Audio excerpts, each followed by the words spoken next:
सुबह की मेरी शुरुआत होती है गर्म पानी से। थोड़ा-सा मैं वार्म वाटर लेना पसंद करती हूँ। जैसे ही उठती हूँ इस तरह से गर्म पानी पीती हूँ। 2 अढ़ाई साल से मैं इस तरह से वार्म वाटर लेना शुरू की हूँ। इसे लेने की वजह से मुझे बहुत अच्छा फ़ील होता है। तो मेरी दिन की शुरुआत होती है गर्म पानी से। उसके बाद जो भी डेली के काम होते हैं, जैसे झाड़ू, पोछा, ये सब करके ही मैं नहाती हूँ और नहा के फिर मैं यहाँ आ गई हूँ मंदिर में। आज मुझे मंदिर की साफ-सफाई करनी है। यहाँ पे मंदिर जैसे कि आप देख रहे हैं वाइट कलर में है, तो इसकी सफाई करना भी, इसे अच्छे से साफ-सुथरा रखना भी उतना ज़रूरी हो जाता है। हम चीज़ों को तो ले लेते हैं, अच्छे-अच्छे आजकल बहुत सारे चीज़ें इस तरह से फैंसी और ट्रेंड में चल रहे हैं, जिसे लेने के लिए हम अट्रैक्ट हो जाते हैं और इसे लेने के साथ-साथ उतनी ही हमारी ज़िम्मेदारी भी बढ़ जाती है, उसे साफ-सुथरा भी रखने का। अगर ऐसे ही ला के सिर्फ़ इसे रख दें और इसकी साफ-सफाई ना करें, तो ये ज़्यादा दिन ना चीज़ें टिकेंगी और ना देखने में अच्छी लगेंगी। तो इस तरह से मंदिर के जो डिज़ाइन आप कटिंग देख रहे हैं, उसे भी टाइम टू टाइम साफ़ करना ज़रूरी होता है, क्योंकि वाइट कलर का है और उसमें दिया बत्ती धूप करने की वजह से उसमें कालापन जैसा आ जाता है। तो हर हफ्ते गुरुवार के दिन मेरी मतलब रूटीन ही बन गया है कि मैं जब भगवान जी को नहलाती हूँ, उनके आसन बदलती हूँ, पूरा मंदिर ही मैं फिर अच्छे से डीप क्लीन करती हूँ। इस तरह से करने की वजह से फिर मेरे मंदिर का जो एक शाइन है, एक मतलब कलर है, वो मेंटेन रहता है। तो इस तरह से अच्छे से मैं भगवान जी को सभी को हटाती हूँ और आसन हटा के और फिर यहाँ पे अच्छे से क्लीनिंग कर लेती हूँ।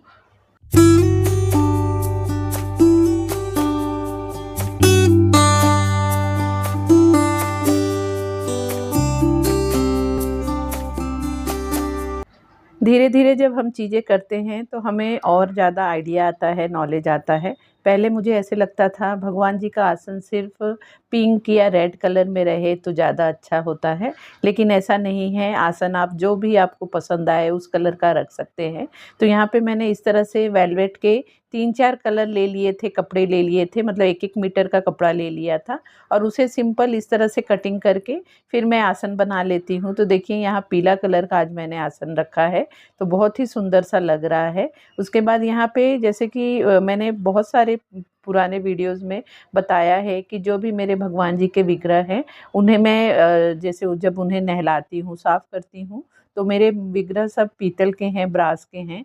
तो मैं सिंपल जो दही होता है, साफ़ शुद्ध दही ले लेती हूँ और दही से अच्छे से उन्हें मल के नहलाती हूँ। इस तरह से करने पे मेरे भगवान जी बहुत अच्छे से चमक जाते हैं। जैसे कि हम पंचामृत से उनका अभिषेक करते हैं, उसी तरह से दही से भी उन्हें अच्छे से साफ़ करने पे बहुत अच्छे से भगवान जी साफ़ हो जाते हैं, चमकने लगते हैं। उस तरह से मैं कोई भी केमिकल का यूज़ नहीं करती हूँ भगवान जी को स्नान कराने के लिए। सिंपल इस तरह से ही उनको नहलाने पे मेरे भगवान जी बहुत अच्छे से मतलब साफ़ हो जाते हैं। तो यहाँ पे देखिए सभी भगवान जी मेरे कितने अच्छे से साफ़-सुथरे हो गए हैं। अब इन्हें मैं मंदिर में विराजमान कर दूँगी और जो भी रेगुलर वाली पूजा होती है वो कर लूँगी। ये सब करने में काफ़ी टाइम चला जाता है जिस दिन मुझे मंदिर और भगवान जी का स्नान करना रहता है। तो वो सब करने के बाद भले टाइम लगता है, लेकिन इस तरह से करने के बाद जो एक मंदिर और भगवान जी को देख के सैटिस्फैक्शन और सुकून मिलता है, वो अलग लेवल का होता है। तो इस तरह से मेरी आज रेगुलर वाली पूजा भी हो गई। और यहाँ पे देखिए भगवान जी को पीले वाले आसन पे बिठाने के बाद और भगवान जी बहुत ही ज़्यादा अच्छे से शाइन कर रहे हैं। तो देख के आँखों को बहुत ही ज़्यादा सुकून मिल रहा है और अच्छा लग रहा है मन को।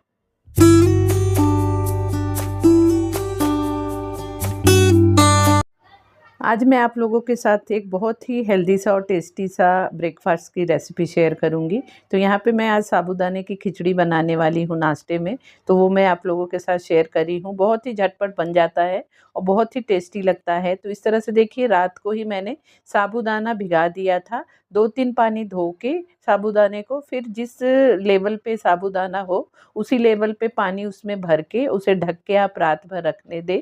तो इससे देखिए साबूदाना बहुत ही खिले-खिले और बहुत अच्छे से फूल जाते हैं। आप चाहे तो इसे 4-5 घंटे के लिए भी भिगा सकते हैं, लेकिन जो रात भर में साबूदाना भीगता है वो बहुत ही अच्छे से भीगता है।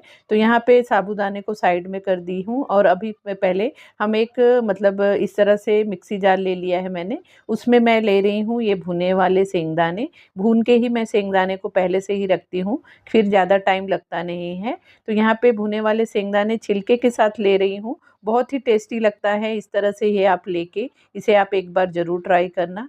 तो यहाँ पे सेंगदाना भी आपके पसंद के हिसाब से कम ज़्यादा ले सकते हैं, लेकिन थोड़ा ज़्यादा ही लेंगे तो खिचड़ी हमारी बहुत ही टेस्टी सी बनती है। उसके साथ यहाँ पे मैंने 5-6 हरी मिर्च डाल दी है, जीरा डाल दिया है और इसे ग्राइंड कर लेंगे। दरदरा सा पीसना है, बहुत ज़्यादा मतलब बारीक नहीं करना है, चटनी नहीं बनानी है हमें।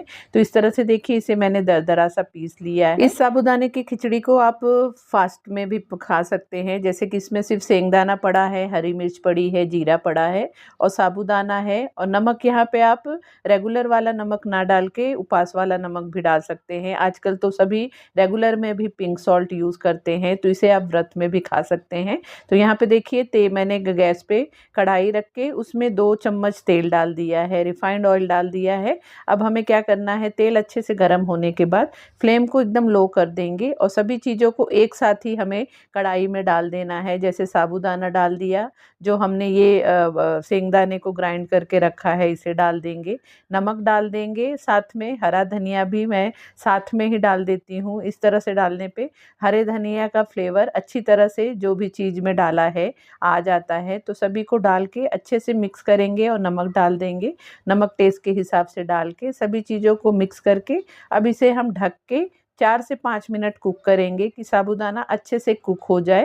तो यहाँ पे देखिए मतलब आपको देख के ही समझ में आ रहा है कि साबूदाने की खिचड़ी कभी भी इस तरह से अगर आप बनाएंगे तो कभी भी गीली नहीं होती है। नहीं तो साबूदाने की खिचड़ी में मेन प्रॉब्लम यही आता है कि खिचड़ी हमारी खुली खुली नहीं बनती है, इसलिए हमें बनाने में इंटरेस्ट नहीं आता है।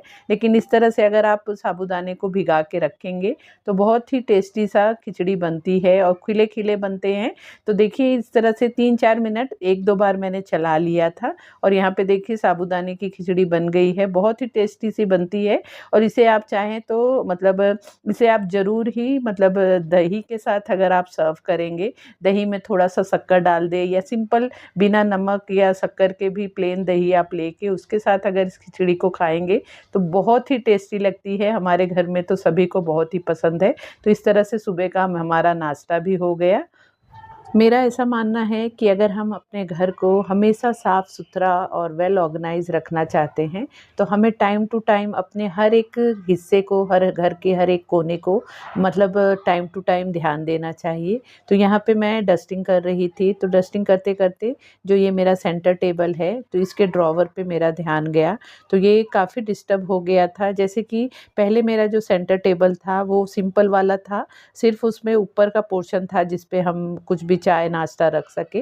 लेकिन ये वाला सेंटर टेबल लेने के बाद इसमें मुझे ड्रॉवर मिले हैं और इस तरह से जब हमारे पास ड्रॉवर वाले ऑप्शन मिल जाते हैं या स्टोरेज वाले ऑप्शन मिल जाते हैं तो हमारे घर में चीज़ें भी अननेसेसरी जमा होती रहती है। जैसे जब वो चीज़ नहीं थी मेरे सेंटर टेबल में तो कुछ भी ऐसी जो भी ये सब चीज़ें अब इस ड्रॉवर में पड़ी हैं तो वो मतलब सही जगह पे रहती थी, लेकिन अब यहीं पे होने की वजह से सोफ़े के सामने ही जो भी चीज़ लगा ड्रॉवर में डाल देते हैं, तो उसकी वजह से उसमें एक टाइम के बाद चीज़ें ऐसे मैसी लगने लगता है। तो उसे भी टाइम टू टाइम मैं सोचती हूँ कि उसे क्लीन करूँ।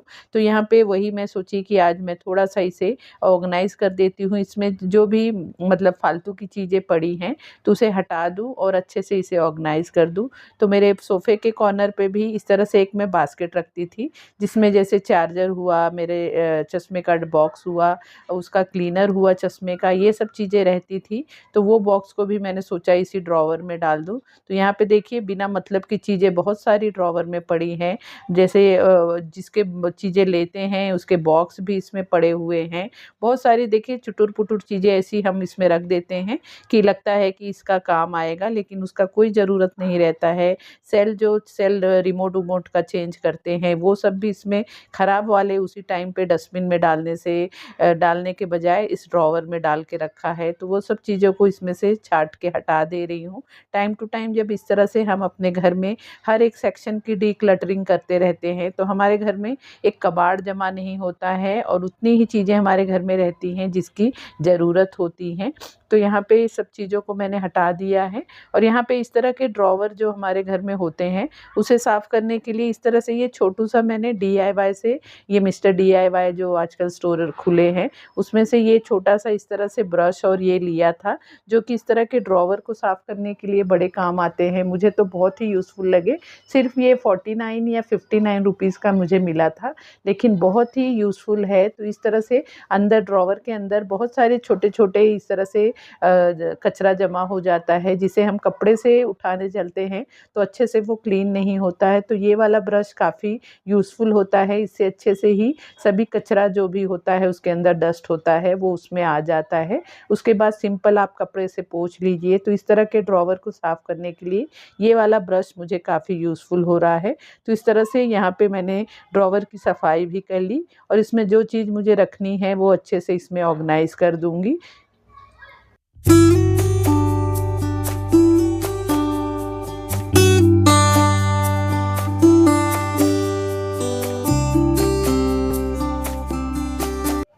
ये सब काम ऐसे हैं कि मैं ऐसे ही रैंडमली उठ के नहीं करने लगी हूँ। इसे करने के लिए मैंने एक दिन पहले ही अपने माइंड में चीज़ों को सेट कर लिया था कि मुझे पता है कि किस टाइम पे मुझे टाइम मिलता है मेरे रेगुलर वाले काम करने के बाद। तो उस टाइम पे मैं उस टाइम को यूटिलाइज़ करती हूँ। इस तरह के जो भी मेरे काम होते हैं उसे करने के लिए, जैसे कि मैंने आज मेरे सेंटर टेबल के ड्रॉवर को अच्छे से ऑर्गनाइज़ कर लिया। उसी तरह से ये मेरे किचन का एक सेक्शन है जिसमें कि बहुत सारे इस तरह के डब्बे पड़े हैं, जिसमें जैसे हम कुछ भी पार्सल वाले फूड मंगाते हैं बाहर से, और आइसक्रीम के डब्बे हुए, ये सब डब्बे मेरे पास कंटेनर काफ़ी सारे जमा हो गए हैं। तो ये सेक्शन से अगर मुझे कुछ भी लेना रहता है, डब्बों को लेना रहता है यूज़ करने के लिए, तो बहुत सारी चीज़ें उसमें से गिर के आ रही थी, बहुत दिन से डिस्टर्ब हो गई थी और मुझे उसमें से कुछ डब्बों को मतलब निकाल भी देना था, उसे हटा देना था, क्योंकि काफ़ी दिन से देख रही हूँ कि सब डब्बे तो यूज़ नहीं होते हैं। जितने डब्बे यूज़ हो रहे थे उतना मुझे पता है, तो मैं उसमें से जो भी बेकार की चीज़ें हैं, मतलब मुझे यूज़ नहीं हो रही हैं, तो उसे निकाल दूँगी। अगर किसी को लेना होगा तो दे दूँगी या फिर उसे फेंक दूँगी। तो इस तरह से इसमें से भी ये सब सेक्शन को अच्छे से क्लीन कर दूँगी। इस तरह की चीज़ों को जब हम पहले से ही प्लानिंग करके करते हैं तो हमारे घर में डिक्लटरिंग मतलब टाइम टू टाइम होता रहता है और घर में अननेसेसरी मतलब कबाड़ नहीं जमा होता है। और ऐसे सब कामों को करने के लिए आपको थोड़ा-सा प्लानिंग करना पड़ता है। पहले से अपने माइंड में चीज़ों को सेट करना पड़ता है। ऐसे ही उठ के हम चीज़ों को नहीं कर पाते हैं कि आज हम कर लेंगे, क्योंकि उस दिन अगर करने जाएँगे तो हम सोचते ही रह जाते हैं कि आज कौन-सा काम करें। अगर पहले 1 दिन पहले आप इस तरह से प्लानिंग करके चलते हैं तो आपका काम बहुत ही प्रॉपर वे में हो जाता है। बहुत से लेडीज़ कहती हैं कि हमें तो टाइम ही नहीं मिलता है अपने घर को अच्छे से ऑर्गेनाइज़ और सेट करने के लिए, लेकिन ये तो सिर्फ़ काम ना करने का बहाना होता है। अगर हम अपने का टाइम को अच्छे से यूटिलाइज़ करें, उसका सदुपयोग करें, तो हम बहुत अच्छे से अपने 24 घंटे को 48 घंटे में बदल सकते हैं। तो इसी तरह से मैं भी प्लानिंग करके ही मेरे घर के जो भी छोटे-बड़े काम होते हैं, वो मैं निपटाती हूँ और बहुत अच्छे से निपटा लेती हूँ बिना स्ट्रेस के। तो इस तरह से ये वाला सेक्शन भी मेरा बहुत अच्छे से साफ़ हो गया है। जो चीज़ को मुझे नहीं रखना था, वो सब डब्बों को मैंने हटा दिया है। तो यहाँ पे मेरी ये भी सेक्शन अच्छे से ऑर्गनाइज़ हो गई है।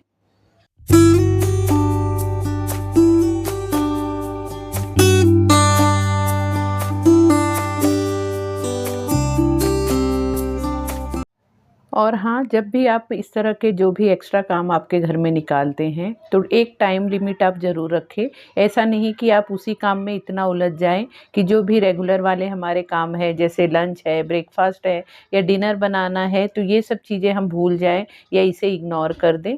तो टाइम को भी हमें उस तरह से ही मैनेज करके चलना है।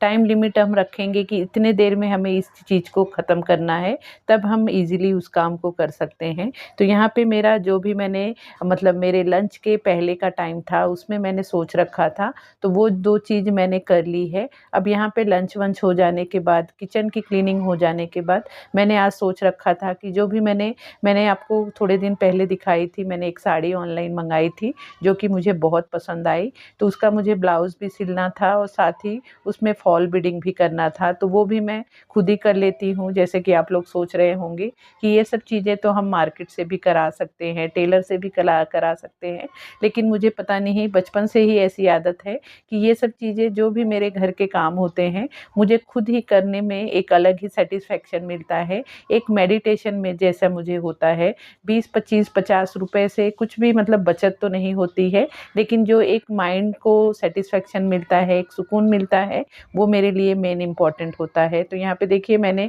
इस तरह से फॉल ला रखा था, फॉल को वॉश करके उसे अच्छे से थोड़ा-सा 10-15 मिनट के लिए जब हम पानी में भिगा के रखते हैं, फिर उसे सूखा के और इस तरह से प्रेस करके हम साड़ी में फॉल लगाते हैं, तो हमारी साड़ी का जो फॉल है वो कभी भी फिर सिकुड़ती नहीं है। अगर बिना वॉश किए फॉल को हम अपने साड़ी में लगाते हैं, तो वो जब भी हम साड़ी को वॉश करेंगे तो फॉल हमारा सिकुड़ सकता है, क्योंकि वो कॉटन का होता है। तो इस तरह से इसे मैंने प्रेस कर लिया है। अब यहाँ पे इस फॉल लगा लूँगी। तो इस तरह से ये सब काम मुझे करके जो एक सुकून मिलता है, वही मेन इम्पॉर्टेंट होता है। हम एक होममेकर हैं, हाउसवाइफ़ हैं, तो हमें जिस चीज़ में खुशी मिले वो काम हमें करना चाहिए। तो मेरा यही मेन मोटो रहता है, एक एम रहता है कि मेरे घर के जो भी छोटे-बड़े काम हैं, जिससे मुझे एक सुकून मिलता है या माइंड सैटिस्फैक्शन मिलता है, मैं वो काम ज़रूर करती हूँ। और यहाँ पे मैंने इस साड़ी का एक ऑनलाइन मैंने ब्लाउज़ भी मंगाया है, वो भी मैं इस वीडियो में आप लोगों के साथ शेयर करूँगी, तो एंड तक ज़रूर बने रहना, आपको बहुत अच्छा लगेगा।